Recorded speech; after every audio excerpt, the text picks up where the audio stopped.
আয়নালের ভাইপোর নামটা 1 নম্বর করে দেবেন। আয়নালের ভাইপোর নামটা 1 নম্বর করে দেবেন। ধরে আমি আজ মাত্র দুদিন হয়েছে আইএসএফে এসেছি। আমি এত বড় অবজারভার, তা আমি মনে করি আমি একজন আইএসএফের ক্ষুদ্র কর্মী। এখন কিভাবে আইএসএফ কর্মীদের আগামী দিনে ফাঁসানো যায় চক্র, আমার তো মনে হয় তারা নিজে নিজে বাইক ভেঙেছে। যেভাবে ক্যানিং ভাঙড় জুড়ে যেভাবে আস্তে আস্তে ওর পায়ের তলায় মাটি সরে যাচ্ছে।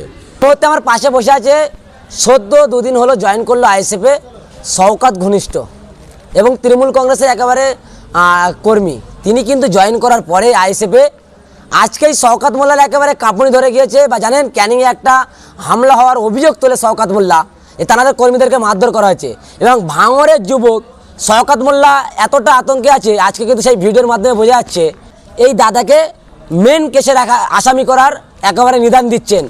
মমতা ব্যানার্জি কিছুদিন আগে বলে গিয়েছেন যে শওকত মোল্লা আমার ডানহাত, আর তিনি হচ্ছে রাজ্যের পুলিশ মন্ত্রী। আর সেই পুলিশ মন্ত্রীর একেবারে পাশের লোক শওকত মোল্লা এমনই কিন্তু বার্তা পাওয়া যাচ্ছে বা মমতা ব্যানার্জি যে আমার ডানহাত। তানার নির্দেশে যদি এই দাদাকে কেস করা হয় বা তানার নামে এফআইআর করা হয়, তাহলে কিন্তু এটা জল ঘোলা কিন্তু একেবারে পরিষ্কার। সদ্য দুদিন আইএসএফে যোগদান করার পরে শওকত মোল্লার হাড় হিম হয়ে আসছে। এমন কথা বলছি কেন, আজকে শওকত মোল্লা প্রকাশ্যে মিডিয়ার সামনে বললেন মেন আসামি করতে। দুদিন হলো মাত্র টিএমসি ছেড়ে আইএসএফে যোগদান, তাহলে কি শওকত মোল্লা ভাঙড়ে হাঁটছে বা ক্যানিংয়ের মাটি কি তার পায়ের তলা থেকে সরে যাচ্ছে? এই ভয়ে আতঙ্কে শওকত মোল্লা এই কথাটা বলে ফেললো। আমরা সরাসরি কথা বলার চেষ্টা করব সদ্য টিএমসি ছাড়া আইএসএফ কর্মী। দাদা কি বলবেন, আজকে আপনার নাম নিয়ে বা আপনার একেবারে দাদাদের নাম নিয়ে বলছে যে আপনাকে হেডলাইনে রাখা হলো, ক্যানিংয়ে ঝামেলা হলো, ভাঙড়ের নেতা সদ্য আপনি আইএসএফে যোগদান করলেন, তারপরেই এত ভয় কেন শওকত মোল্লা? দেখুন, উনি একটা বিশাল বড় অবজারভার। একসময় আমাদের নেতা কায়েদার আহমেদ বলেছিল যে এত বড় অবজারভার। তা উনি যদি এত বড় অবজারভার হয়, আমার মতো একটা ক্ষুদ্র কর্মী, আমি মনে করি আমি একজন আইএসএফের ক্ষুদ্র কর্মী। নওশাদ ভাইজানের আদর্শে, নওশাদ ভাইজানের মানে ভাঙড়ের মানুষের জন্য যে শান্তির বার্তা নিয়ে দিকে দিকে নওশাদ ভাই যে বুথে প্রচার করছে, সেই উদ্দেশ্য নিয়ে আমরা নওশাদ ভাইজানের হাত ধরে আমি আজ মাত্র দুদিন হয়েছে আইএসএফে এসেছি।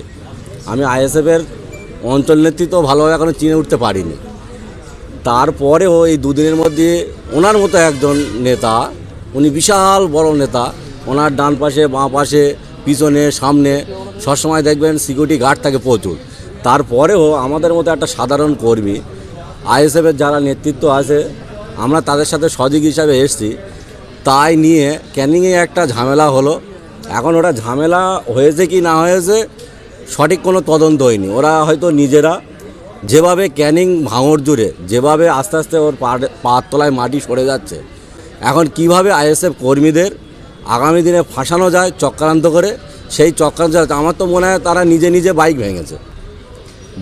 আজকে আরাবুল ইসলাম ওখানে ওই বুথের যে আমাদের নেতৃত্ব আছে সিনিয়র, আমরা শামসুল হাজি সাহেব, আমরা জানি তিনি যেভাবে ওখানে মানুষের দাঁড়ে দাঁড়ে যাচ্ছে বোঝাচ্ছে নওশাদ সিদ্দিকী ভাইজানের পাশে থাকার জন্য, আমার মনে হচ্ছে সেই ভয় ওনার মধ্যে কাজ করছে বলে আজকে তিনি কিভাবে ফাঁসানো যায় আমাদের মতো ছেলের চক্রান্ত করে, সেই জন্য এই চক্রান্ত করছে। তাহলে শওকত মোল্লা কি হার বেশি ভয়ে কি কাজ এই বক্তব্য না আপনাকে?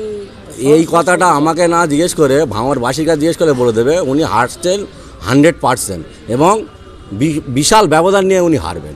কোথায় নওশাদ সিদ্দিকী আর কোথায় উনি যত মমতা ব্যানার্জি বলুক আমার ডান হাত, আর সামনের দিন অভিষেক এসে যদি বলে যে আমার দিদির ডান হাত বা আমারও বাঁ হাত, উনি যতই তারকা প্রার্থী আনুক আর অভিষেক ব্যানার্জি, আমি তো শওকত মোল্লা সাহেবের বলবো যে সবাই যখন আপনার ডান হাত বলছে, আপনি দিদি ভাইপো টোটাল ভোটের আগের দিন পর্যন্ত নির্বাচনের কাছে আমরা অনুরোধ করব যে ওনার অন্তত 29 তারিখ পর্যন্ত বাড়ি বাড়ি ভোট প্রচার করুক, তারপরেও উনি বিশাল ব্যবধান নিয়ে হারবে, এটুকু আমি আপনাদের বলে দিলাম।